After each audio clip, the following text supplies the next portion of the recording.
सभी को मेरा नमस्कार। शुक्रवार व्रत कथा व विधि कैसे हैं? मान्यता है कि संतोषी माता की व्रत कथा कहते व सुनते समय हाथ में गुड़ व भुने चने रखें। सुनने वाला संतोषी माता की जय, संतोषी माता की जय मुख से बोलता जाए। संतोषी माता की व्रत कथा समाप्त होने पर हाथ का गुड़ चना गौ माता को खिलावें। कलश में रखा हुआ गुड़ चना सबको प्रसाद के रूप में बांट दें। कथा से पहले कलश को जल से भरें, उसके ऊपर गुड़ चने से भरा कटोरा रखें। संतोषी माता की व्रत कथा समाप्त होने और आरती होने के बाद कलश के जल को घर के में सब जगह छिड़कें और बचा हुआ जल तुलसी को क्यारी में डाल दें। व्रत के उद्यापन में 2.5 सेर खाजा, मोमनदार पूड़ी, खीर, चने का साग नैवेद्य रखें। घी का दीपक जला संतोषी माता की जय जयकारा बोल नारियल फोड़ें। इस दिन घर में कोई खटाई न खावे और न आप खावे, किसी दूसरे को खाने न दें। इस दिन 8 लड़कों को भोजन करावें। देवर जेठ घर कुटुंब के लड़के मिलते ही हों तो नहीं तो दूसरों को बुलाएं। नहीं कुटुंब में न मिले तो ब्राह्मणों, रिश्तेदारों या पड़ोसियों के लड़के बुलाएं। उन्हें खटाई की कोई वस्तु न दें तथा भोजन कराकर यथाशक्ति दक्षिणा देवें। संतोषी माता की व्रत कथा। एक बुढ़िया थी और उसके 7 पुत्र थे। 6 कमाने वाले थे, एक निकम्मा था। बुढ़िया माँ 6 पुत्रों की रसोई बनाती, भोजन कराती और पीछे से जो कुछ बचता सो 7वें को दे देती थी। परंतु वह बड़ा भोला भाला था, मन में कुछ विचार न करता था। एक दिन अपनी पत्नी बहू से बोला, देखो मेरी माता का मुझसे कितना प्यार है, करती है, मुझसे कितना प्रेम करती है। वह बोली, क्यों नहीं, सबका जूठा बचा हुआ तुमको खिलाती है। वह बोला, भला ऐसा भी कहीं हो सकता है? मैं जब तक आंखों से देख न लूं मान न सकता। बहू ने हंस कर कहा, देख लोगे तो तब मान लोगे। कुछ दिन बाद बड़ा त्योहार आया। घर में 7 प्रकार के भोजन और चूरमे के लड्डू बने। वह जांचने को सिर दर्द का बहाना कर पतला वस्त्र कपड़ा सिर पर ओढ़ कर रसोई घर में सो गया और कपड़े में से सब कुछ देखता रहा। संतोषी माता की व्रत कथा के अनुसार 6 भाई भोजन करने आए। उसने देखा माँ ने उनके लिए सुंदर सुंदर आसन बिछाए, 7 प्रकार की रसोई परोसी। वह आग्रह करके जिमाती है। वह देखता रहा। 6 भाई भोजन कर उठे। तब माता ने उनकी झूठी थालियों में से लड्डुओं के टुकड़े को उठाया और एक लड्डू बनाया। जूठन साफ कर बुढ़िया माँ ने पुकारा, उठो बेटा, 6 भाई भोजन कर गए हैं, अब तू ही बाकी है, उठ न कब खाएगा। वह कहने लगा, माँ मुझे भोजन नहीं करना, मैं प्रदेश जा रहा हूँ। माँ ने कहा, कल जाता हो तो आज ही जा। वह बोला, हाँ आज ही जा रहा हूँ। यह कहकर वह घर से निकल गया। चलते समय बहू की याद आई। वह गौशाला में कंडे थाप रही थी। वहीं जाकर बोला, दोहा, हम जावे प्रदेश को आएंगे कुछ काल, तुम रहियो संतोष से धर्म आपनो पाल। वह बोली, जाओ पिया आनंद से, हमरू सोच हटाए, राम भरोसे हम रहें, ईश्वर तुम्हें सहाय। देह निशानी अपनी देख ध्रुव में धीर, शुद्धि हमारी मत बिसराइयो, रखियो मन गंभीर। वह बोला, मेरे पास तो कुछ नहीं है, यह अंगूठी है, सो ले और अपनी कुछ निशानी मुझे दे। वह बोली, मेरे पास क्या है, यह गोबर भरा हाथ है। यह कहकर उसकी पीठ में गोबर के हाथ की थाप मार दी। वह चल दिया। चलते चलते दूर देश में पहुंचा। वहां पर एक साहूकार की दुकान थी। वहां जाकर कहने लगा, भाई मुझे नौकरी पर रख लो। साहूकार को जरूरत थी। बोला, रह जा। लड़के ने पूछा, वेतन क्या दोगे? साहूकार ने कहा, काम देखकर दाम मिलेंगे। साहूकार की नौकरी मिली। वह सवेरे 7 बजे से रात तक नौकरी बजाने लगा। कुछ दिनों में ही दुकान का सारा लेन देन, हिसाब किताब, ग्राहकों को माल बेचना, सारा काम करने लगा। साहूकार के 7-8 नौकर थे। वे सब चक्कर खाने लगे कि यह तो बहुत होशियार बन गया है। सेठ ने भी काम देखा और 3 महीने में ही उसे आधे मुनाफे का साझीदार बना दिया। वह 12 वर्ष में ही नामी सेठ बन गया और मालिक सारा कारोबार उस पर छोड़कर बाहर चला गया। संतोषी माता व्रत की कथा अनुसार अब बहू पर क्या बीती सो सुनो।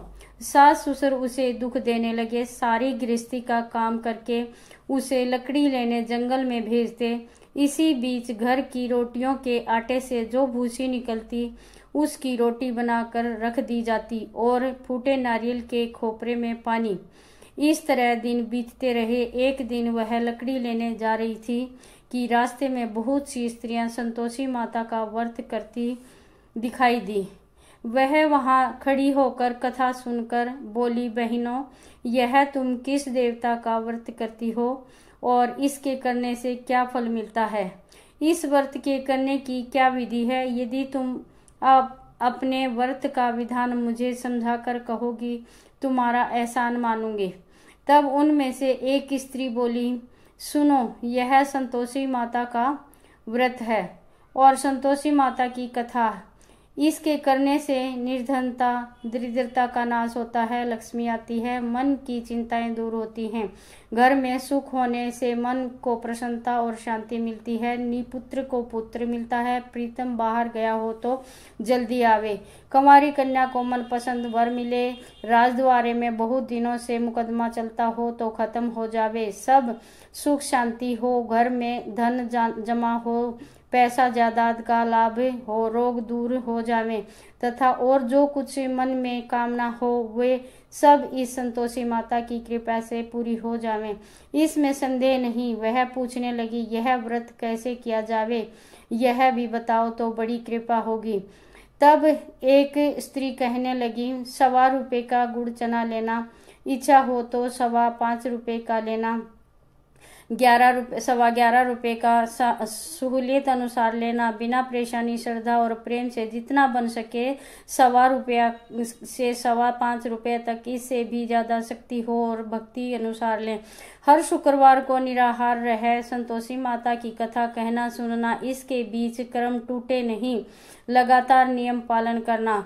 सुनने वाला कोई न मिले तो घी का दीपक जला उसके आगे जल के पात्र को रख कथा कहना, परंतु नियम न टूटे। जब तक कार्य सिद्ध न हो नियम पालन करना और कार्य सिद्ध हो जाने पर ही व्रत का उद्यापन करना। 3 मास में माता फल पूरा करती है। यदि किसी के खोटे कर्म ग्रह हो तो माता 1 वर्ष में अवश्य कार्य को सिद्ध करती है। कार्य सिद्ध होने पर ही उद्यापन करना चाहिए, बीच में नहीं। उद्यापन में 2.5 सेर आटे का खाजा तथा इसी परिणाम में खीर तथा चने का साग करना। 8 लड़कों को भोजन कराना, जहाँ तक मिले देवर जेठ भाई बंधु कुटुंब के लड़के लाना, न मिले तो रिश्तेदारों और पड़ोसियों के लड़के बुलाना, उन्हें भोजन कराना, यथाशक्ति दक्षिणा दे माता का नियम पूरा करना। उस दिन घर में कोई खटाई न खावे। यह सुनकर बुढ़िया के लड़के की बहू चल दी। रास्ते में लकड़ी के बोझ को बेच दिया और उन पैसों से गुड़ चना ले माता के व्रत की तैयारी कर आगे चली और सामने मंदिर देख पूछने लगी, यह मंदिर किसका है? सब कहने लगे, संतोषी माता का मंदिर है। यह सुन माता के मंदिर में जा माता के चरणों में लौटने लगी। दीन होकर विनती करने लगी, माँ, मैं निपट मूर्ख हूँ, व्रत के नियम कुछ नहीं जानती हूँ, मैं बहुत दुखी हूँ। हे माता जगजननी, मेरा दुख दूर करें, मैं तेरी शरण में हूँ। माता को दया आई। एक शुक्रवार बीता कि दूसरे शुक्रवार को ही इसके पति का पत्र आया और तीसरे शुक्रवार को उसका भेजा हुआ पैसा भी आ पहुंचा। यह देख जेठ जेठानी मुंह सिकोड़ने लगे, इतने दिनों से पैसा आया है, बड़ाई क्या है? लड़के ताने देने लगे। काकी के पास पत्र आने लगे, रुपया आने लगा। अब तो काकी की खातिर बढ़ेगी, अब तो काकी बुलाने से भी नहीं बोलेगी। बेचारी सरलता से कहती है, भैया पत्र आवे रुपया आवे तो हम सब के लिए अच्छा है। ऐसा कहकर आंखों में आंसू भर कर संतोषी माता के मंदिर में आ मातेश्वरी के चरणों में गिर कर रोने लगी।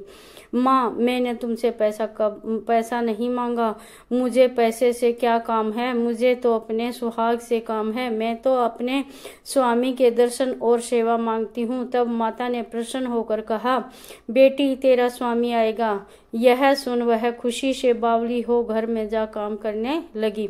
अब संतोषी माँ विचार करने लगी, इस भोली पुत्री को मैंने कह तो दिया तेरा पति आवेगा, पर वह आवेगा कहाँ से? वह तो सौपन में भी इसे याद नहीं करता, उसे याद दिलाने मुझे ही जाना पड़ेगा। इस तरह माता बुढ़िया के बेटे के पास जा सौपन में प्रकट हो कहने लगी, साहूकार के बेटे सोता है या जागता है? वह बोला, माता सोता भी नहीं हूँ, जागता भी नहीं हूँ, बीच में ही हूँ, कहो क्या आज्ञा है? माँ कहने लगी, तेरा घर बार कुछ है या नहीं?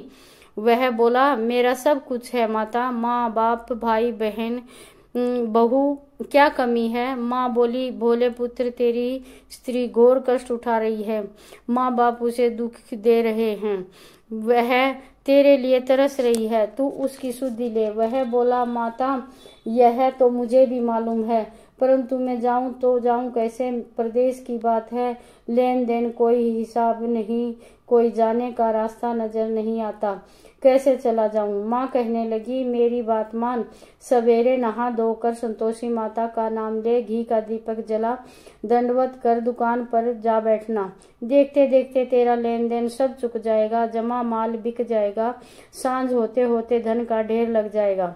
जब सवेरे बहुत जल्दी उठे उसने लोगों से अपने सपने की बात कही तो वे सब उसकी बात अनसुनी कर दिल्लगी उड़ाने लगे।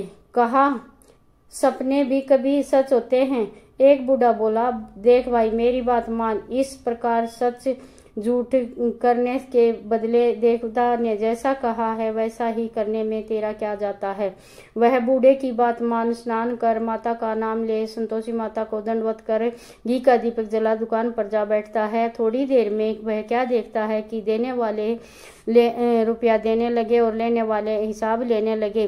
कोठे में भरे सामानों के खरीदार नकद दाम दे सौदा करने लगे। शाम तक धन का ढेर लग गया। माता का चमत्कार देख प्रसन्न हो मन में माता का नाम ले घर ले जाने के वास्ते कपड़ा गहना खरीदने लगा और वहां के काम से निपट कर वह घर को रवाना हुआ। वहां बहू बेचारी जंगल में लकड़ी लेने जाती है, लौटते वक्त माँ के मंदिर पर विश्राम करती है। वह तो उसका रोजाना का रुकने का स्थान था। दूर से धूल उड़ती देख वह माता से पूछती है, हे माता वह धूल कैसी उड़ रही है? माँ कहती है कि हे पुत्री तेरा पति आ रहा है, अब तू ऐसा कर लकड़ियों के 3 बोझ बना ले, एक नदी के किनारे, दूसरा मेरे मंदिर पर और तीसरा अपने सिर पर। तेरे पति को लकड़ी का गट्ठा देखकर यहाँ मोह पैदा होगा, वह यहाँ रुकेगा, नाश्ता पानी बना खाकर माँ से मिलने जाएगा। तब तू लकड़ियों का बोझ उठाकर जाना और बीच आंगन में चौक में डालकर गट्ठा 3 आवाजें लगाना, लो सासू जी लकड़ियों का गट्ठा लो, भूसी की रोटी दो, नारियल के खोपड़े में पानी दो, आज मेहमान कौन आया है?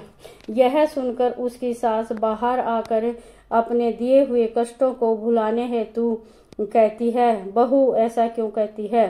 तेरा मालिक ही तो आया है, आ बैठ, मीठा बात खा, भोजन कर, कपड़े गहने पहन। उसकी आवाज सुनकर उसका पति बाहर आता है।